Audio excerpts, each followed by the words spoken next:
बिस्मिल्लाहिर्रहमानिर्रहीम। अस्सलामुअलैकुम स्टूडेंट्स। आज हम बायो का चैप्टर नंबर 5 स्टार्ट करेंगे। टॉपिक है सेल साइकिल। जी, सेल साइकिल की डेफिनेशन बताने से पहले मैं आपको इसका थोड़ा सा बैकग्राउंड बता देती हूँ।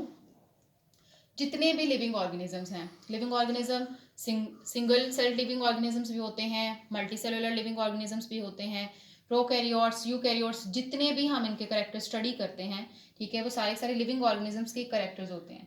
लेकिन अगर हम जब लिविंग ऑर्गेनिजम्स को देखते हैं कि कोई भी चीज़ लिविंग है या नॉन लिविंग है, तो हमने उनके कुछ मेन करेक्टर्स जो है वो डिस्कस करते हैं। इसी तरह से अगर हम लिविंग ऑर्गेनिजम्स के कुछ मेन करेक्टर्स को देखें तो उसमें सबसे जो बेसिक करेक्टर देखा जाता है वो है रिप्रोडक्शन। कोई भी जो भी ऑर्गेनिज्म जिसको हम लिविंग ऑर्गेनिजम्स कहते हैं, अगर वो लिविंग है तो इट्स मीन कि उसके अंदर ये करेक्टर मौजूद होगा, रिप्रोडक्शन। अब हम रिप्रोडक्शन की बात करते हैं कि रिप्रोडक्शन क्या है। एक्चुअली रिप्रोडक्शन जो है, इसको अगर हम सिंपल वर्ड्स में देखें तो reproduction it's a continuity of life. Life हम कहते हैं लिविंग ऑर्गेनिजम्स को, या लिविंग ऑर्गेनिज्म जो है वही लाइफ है। कॉन्टिन्यूटी का मतलब है कि रिप्रोडक्शन ऐसा प्रोसेस है जिसमें लिविंग ऑर्गेनिजम्स की प्रोडक्शन कंटिन्यू रहती है। एक लिविंग ऑर्गेनिजम्स की जनरेशन दूसरी जनरेशन को प्रोड्यूस करती है, दूसरी जनरेशन अपनी ही जैसी कोई तीसरी जनरेशन प्रोड्यूस करती है, और सो ऑन। इस तरह से लाइफ कंटिन्यू रहती है by the process of reproduction.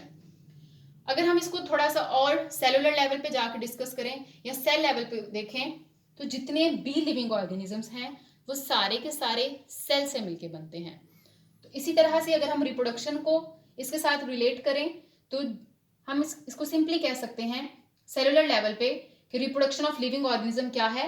Reproduction of cell. कि सेल रिप्रोड्यूस करेंगे, सेल बार बार प्रोड्यूस, 1 से 2, 2 से 4 सेल बनेंगे, तो उसी प्रोसेस को हम रिप्रोडक्शन कहते हैं। तो रिप्रोडक्शन ऑफ सेल को ही हम रिलेट करते हैं सेल साइकिल के साथ। मैं एक दफा फिर रिपीट कर देती हूँ कि रिप्रोडक्शन ऑफ लिविंग ऑर्गेनिज्म जो है, अगर हम उसको सेलुलर लेवल पे देखें तो जितने भी लिविंग ऑर्गेनिज्म हैं वो सारे के सारे सेल से मिलके बनते हैं। तो जब लिविंग ऑर्गेनिजम्स के अंदर रिप्रोडक्शन होती है तो इट्स मीन कि उनके सेल्स के अंदर रिप्रोडक्शन हो रही होती है। तो रिप्रोडक्शन ऑफ सेल्स को 1 से 2, 2 से 4 सेल्स बनने के प्रोसेस को हम सेल साइकिल के साथ रिलेट करते हैं। अब हम इसकी डेफिनेशन देखें तो बहुत ही सिंपल वर्ड्स में कि एक्चुअली सेल साइकिल क्या है। Cell cycle is the process and stages of cell division. Cell division के जो स्टेप्स हैं, जो इसकी स्टेजेस हैं, जो इसका हम प्रोसेस पढ़ते हैं, उसको हम नाम देते हैं सेल साइकिल का। जी, अब सेल डिवीजन जो है, हमने अभी बात की कि सेल डिवीजन की स्टेजेस। अब सेल डिवीजन क्या है?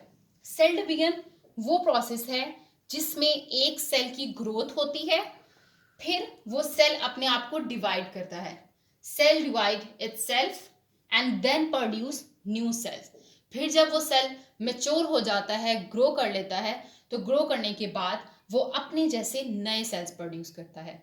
तो ये जो पूरा साइकिल है कि एक सेल बना, फिर उसने अपने जैसे नए सेल्स बनाए, फिर वो जो नए बनने वाले सेल्स हैं वो मजीद नए सेल्स बनाएंगे। इस तरह से 1 से 2, 2 से 4, इस तरह से सेल्स की प्रोडक्शन होती जाती है, ठीक है। और इसी को हम क्या कहते हैं, इस प्रोसेस को हम क्या नाम देते हैं? सेल साइकिल का।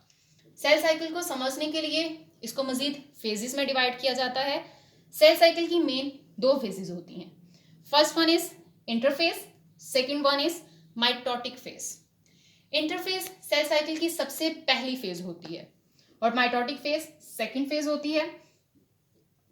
इंटरफेज में एक्चुअली आप इसको कह सकते हैं कि ये सेल की प्रिपरेटरी फेज होती है, कि इसमें सेल क्या करता है? अपने आप को प्रिपेयर करता है। किसके लिए? हमने अभी पढ़ा कि सेल साइकिल क्या है, कि वो प्रोसेस, वो स्टेजेस जिसमें सेल डिवीजन होती है, या स्टेजेस ऑफ सेल डिवीजन। अब सेल डिवीजन किस फेज में होती है? माइटोटिक फेज में होती है। इट्स अ मेन फेज तो नहीं हम इसको कहेंगे, ठीक है, लेकिन ये वो फेज होती है, सेकंड फेज, जिसके अंदर सेल डिवाइड करता है। लेकिन इंटरफेज वो फेज होती है जिसमें सेल अपने आप को प्रिपेयर करता है, किस काम के लिए? सेल डिवीजन के लिए। इस वजह से इसको प्रिपरेटरी फेज का नाम भी दिया जाता है। जब इंटरफेज जो है, इसका time period as compare to mitotic phase के बहुत ज्यादा होता है। इस वजह से हम सिंपली इसको कह सकते हैं it's a longer phase than mitotic phase. Mitotic phase की निस्बत ये फेज जो है ये थोड़ी सी लंबी होती है, बल्कि एक्चुअली 90% जो इसका टाइम होता है, ठीक है, सेल साइकिल का, वो सारा का सारा हम जो है उसमें 90% टाइम जो है वो इंटरफेस के लिए रिक्वायर होता है, बाकी जो है वो सेल डिवीजन के लिए रिक्वायर होता है जी। इंटरफेस की आगे मजीद फर्दर फेजेस होती हैं। सेल साइकिल की दो फेजेस हम पढ़े, इंटरफेस और माइटोटिक फेज। सबसे पहले हम डिस्कस कर रहे हैं इंटरफेस को। इंटरफेस को प्रिपरेटरी फेज का नाम भी दिया जाता है। मैंने आपको अभी बताया क्यों कहा जाता है इसको प्रिपरेटरी फेज, क्योंकि इसमें सेल अपने आप को सेल डिवीजन के लिए प्रिपेयर करता है। अच्छा, मैं आपको इसकी बहुत छोटी सी और एक बहुत कॉमन एग्जांपल देती हूँ कि जैसे हम कोई भी डिश बनाते हैं, कोई भी रेसिपी बनाते हैं, ठीक है, जस्ट लाइक बिरयानी, ठीक है, जब हम बिरयानी बनाते हैं तो उससे पहले हम उस बिरयानी में इस्तेमाल होने वाले इंग्रेडिएंट्स इकट्ठा करते हैं, ठीक है। उसके अंदर प्याज इस्तेमाल होगा, घी चाहिए होगा हमें, ठीक है, इसके अलावा हमें उसमें बिरयानी मसाला चाहिए होगा, जो भी हम मसाला जात इस्तेमाल करते हैं हम पहले वो इकट्ठा करते हैं, ठीक है। उसके बाद जो है हम बिरयानी बनाना स्टार्ट करते हैं। बिल्कुल सेल साइकिल भी जो है वो अपने साथ एक बिरयानी बना रहा होता है कि सबसे पहले इंटरफेस के अंदर उसने, इसको प्रिपरेटरी फेज क्यों कहा जाता है कि इसके अंदर वो अपने आप को प्रिपेयर करता है किन कामों के लिए, वो अपने इंग्रेडिएंट्स इकट्ठे करता है, ऐसे इंग्रेडिएंट्स जो कि हमें सेल डिवीजन के लिए चाहिए होते हैं। तो यहाँ पर वो स्पेशल प्रोटीन्स, वो स्पेशल एंजाइम्स, जितनी भी चीज़ें जो कि हमें सेल डिवीजन के लिए चाहिए होती हैं, वो सारी की सारी सबसे पहले इंटरफेस में प्रिपेयर होती हैं। लेकिन ये प्रिपरेटरी फेजेस जो होती हैं, इसकी आगे फर्दर जो है इसकी फर्दर फेजेस हैं, फर्दर स्टेप्स हैं। इसमें सबसे पहले जो इसकी मेन 3 फेजेस होती हैं, ठीक है, फेजेस ऑफ इंटरफेस, ये हम इंटरफेस की जो है वो फेजेस पढ़ रहे हैं। इसमें इसकी सबसे पहली फेज जो होती है उसे नाम दिया जाता है G1 फेज। जी का वर्ड हम गैप के लिए इस्तेमाल करते हैं, फर्स्ट गैप फेज। ये फर्स्ट गैप फेज में क्या होता है, ये सबसे पहली फेज होती है इंटरफेस की, या आप ये भी कह सकते हो ऑब्वियसली इंटरफेस जब पहली फेज है तो यहीं से स्टेप स्टार्ट होता है। तो सेल साइकिल की जो पहला काम स्टार्ट होता है वो G1 फेज से होता है। And it's a very important phase. इसमें मोस्टली जो टाइम है सेल साइकिल का वो G1 फेज के लिए रिक्वायर होता है। बाकी 10%, जैसे मैंने 90% कहा कि 90% हमें इन फेजेस के लिए चाहिए, ठीक है, बाकी 10% जो है वो सेल डिवीजन के लिए इस्तेमाल होता है। अब हम G1 फेज की बात करें तो G1 फेज में बहुत इंपॉर्टेंट इवेंट्स होते हैं, बहुत इंपॉर्टेंट प्रोसेसेस होते हैं, ठीक है। इसमें अब क्या होता है, इसमें सेल जो है वो प्रोटीन बनाना शुरू कर देता है, वो प्रोटीन्स जो कि सेल डिवीजन के लिए चाहिए होते हैं। तो सबसे इंपॉर्टेंट स्टेप इसमें प्रोटीन सिंथेसिस होता है। वैसे तो हर सेल जो है वो प्रोटीन बनाता है, लेकिन जब कोई भी सेल G1 फेज में एंटर हो जाता है तो वो अपनी प्रोटीन सिंथेसिस बनने के प्रोसेस को तेज कर देता है, उसकी सप्लाई जो है वो ज्यादा से ज्यादा कर रहा होता है। ये वो प्रोटीन्स हैं जो हमें आगे जाके सेल डिवीजन के लिए चाहिए होती हैं। दूसरा G1 फेज में दूसरा जो प्रोसेस होता है वो ये होता है कि इसमें ऑर्गेनेलिस के नंबर बढ़ना शुरू हो जाते हैं। सेल के अंदर छोटी छोटी स्ट्रक्चर्स पाई जाती हैं, उन स्ट्रक्चर्स को ऑर्गेनेलिस का नाम दिया जाता है। तो यहाँ पर ऑर्गेनेलिस के नंबर बढ़ना शुरू हो जाते हैं। अब ऑर्गेनेलिस के नंबर किस तरह से, जैसे फॉर एग्जाम्पल हम ऑर्गेनेली लेते हैं माइटोकॉन्ड्रिया। अब माइटोकॉन्ड्रिया के नंबर बढ़ाने की जरूरत क्यों होती है, अब जितने ज्यादा माइटोकॉन्ड्रिया होंगे, माइटोकॉन्ड्रिया का मेन फंक्शन होता है एनर्जी प्रोड्यूस करना, एटीपी प्रोड्यूस करना। अब जितनी ज्यादा एनर्जी जो है, अब हमें सेल डिवीजन एक बहुत ही इंपॉर्टेंट प्रोसेस है जिसको डिराइव करने के लिए, जिसको चलाने के लिए सेल को एनर्जी की जरूरत होती है। अब वो एनर्जी वो कहाँ से लेगा, माइटोकॉन्ड्रिया से। तो जितने ज्यादा माइटोकॉन्ड्रिया होंगे उतनी ही ज्यादा एनर्जी प्रोड्यूस होती है। इस वजह से इस फेज के अंदर सेल जो है वो अपनी ऑर्गेनेलिस के नंबर को बढ़ाना शुरू कर देते हैं। इसी तरह से राइबोसोम्स जो हैं उनके नंबर्स भी बढ़ना शुरू हो जाते हैं, ठीक है। तो राइबोसोम्स का क्या काम होता है, उन्हें भी प्रोटीन्स में हेल्प करनी होती है। तो इस तरह से नंबर ऑफ ऑर्गेनेलिस जो हैं वो भी इंक्रीज होना शुरू हो जाती हैं। तीसरा इसमें सबसे इंपॉर्टेंट स्टेप होता है, सेल जो है वो अपना साइज बड़ा करना शुरू कर देता है। सेल का साइज जो है वो ग्रो हो जाता है, ग्रो इन साइज। जितना सेल का साइज बड़ा होगा उतना ज्यादा उसको स्पेस प्रोवाइड होगी कि वो इजीली वहां पर सेल डिवीजन जो है वो परफॉर्म कर सके। इसके साथ साथ ये वो इंपॉर्टेंट इवेंट्स हैं जो कि या इंपॉर्टेंट थिंग्स हैं जो कि हमें सेल डिवीजन के लिए इन स्टेप्स का होना बहुत ज़रूरी होता है, या सेल की ग्रोथ के लिए। जब तक सेल प्रॉपरली ग्रो नहीं करेगा तब तक वो सेल डिवीजन करने के कैपेबल नहीं होता। तो इस वजह से सेल की ग्रोथ के लिए ये फेज जो है ये बहुत ही इंपॉर्टेंट फेज होती है।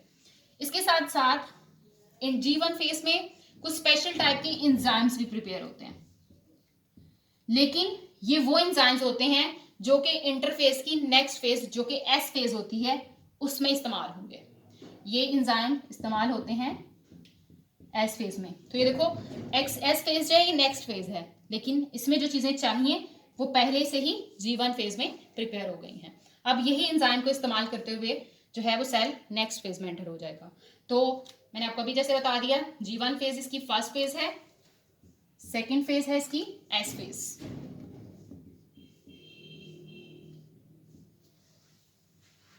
एस फेज में सिंपल एक बहुत इंपॉर्टेंट इवेंट प्रोसेस होता है। इसमें सेल की डुप्लीकेशन होती है, सॉरी सेल की तो नहीं हम कह सकते, क्रोमोसोम्स की डुप्लीकेशन होती है, या आप इसके लिए वर्ड इस्तेमाल करती हूँ रेप्लीकेशन ऑफ क्रोमोसोम्स। क्रोमोसोम्स के बारे में पहले बता दूं, क्रोमोसोम्स क्या है। ये हमारे न्यूक्लियस के अंदर पाए जाते हैं। क्रोमोसोम्स जो है वो डीएनए प्लस प्रोटीन से मिलकर बनता है। ये हम 4th चैप्टर में भी डिस्कस कर चुके हैं काफी डिटेल से, मैं एक दफा फिर बता देती हूँ। क्रोमोसोम्स जो है ये डीएनए प्लस प्रोटीन से मिलकर बनते हैं, और डीएनए हमारा वो जेनेटिक मटेरियल होता है जिसकी वजह से एक जनरेशन के कैरेक्टर दूसरी जनरेशन में ट्रांसफर होते हैं, तो इसको जेनेटिक मटेरियल का नाम दिया जाता है। तो सेल डिवीजन के लिए इस जेनेटिक मटेरियल का डीएनए का डुप्लीकेट होना बहुत जरूरी होता है। इसमें अगर डीएनए डुप्लीकेट हो रहे हैं तो उसके क्रोमोसोम्स डुप्लीकेट हो रहे होते हैं। तो ये वो फेज होती है जिसमें क्रोमोसोम्स की डुप्लीकेशन होती है। क्रोमोसोम्स की शेप कुछ इस तरह से ड्रॉ की जाती है, ये एक क्रोमोसोम है। जब इसकी डुप्लीकेशन होती है, डुप्लीकेशन का मतलब होता है किसी चीज की फोटोकॉपी। जैसे हम कोई भी डॉक्यूमेंट है हम उसको लेके जाके फोटोशॉप पे क्या करवाते हैं, उसकी फोटोकॉपी करवाते हैं, तो हमें उस तरह के जो है वो काफी ज्यादा और डॉक्यूमेंट मिल जाते हैं जो कि बिल्कुल हूबहू ओरिजिनल फोटोकॉपी की तरह के होते हैं, डॉक्यूमेंट की तरह के होते हैं। इसी तरह से जो पेरेंट क्रोमोसोम होता है जब उसकी डुप्लीकेशन होती है तो बिल्कुल उसी तरह के हमें क्रोमोसोम मिल जाता है इस तरह से। तो ये क्या हो गई है, क्रोमोसोम की डुप्लीकेशन हो गई है, रेप्लिकेशन हो गई है। तो इससे ये बिल्कुल सेम जो है वो अपने पेरेंट क्रोमोसोम, पेरेंट उसे कहते हैं जिससे ये कॉपी हुआ है, ठीक है, पेरेंट क्रोमोसोम्स के बिल्कुल हूबहू इस तरह के होते हैं।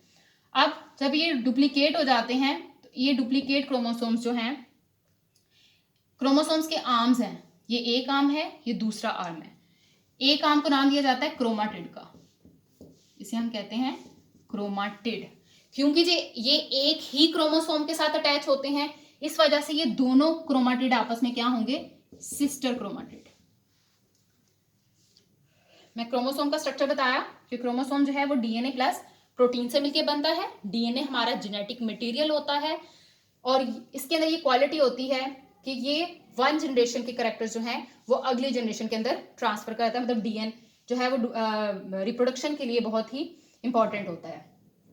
इस प्रोसेस के अंदर हो रही होती है रेप्लिकेशन। रेप्लिकेशन के लिए मैंने आपको क्रोमोसोम की एक डायग्राम जो है वो रफली ड्रॉ की है कि क्रोमोसोम जो है वो इस शेप में हम ड्रॉ करते हैं। फॉर एग्जाम्पल ये क्रोमोसोम है, ये पेरेंट क्रोमोसोम है। जब इसकी डुप्लीकेशन होगी, ये डुप्लीकेट होगा, अपने जैसे एक फोटोकॉपी बनाएगा। ये बिल्कुल अपने पेरेंट जैसा होगा ये क्रोमोसोम। तो ये क्रोमोसोम जो है वो इस शेप में आ जाएगा। अब ये एक आर्म बन गया क्रोमोसोम का, ये दूसरा।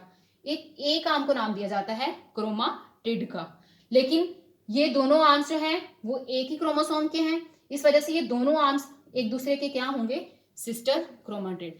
तो सिंपल इज दैट कि सिंथेसिस, ये जो एस फेज होती है इसके अंदर क्या बन रहे होते हैं, सिस्टर क्रोमाटिड्स बनते हैं। Is that clear?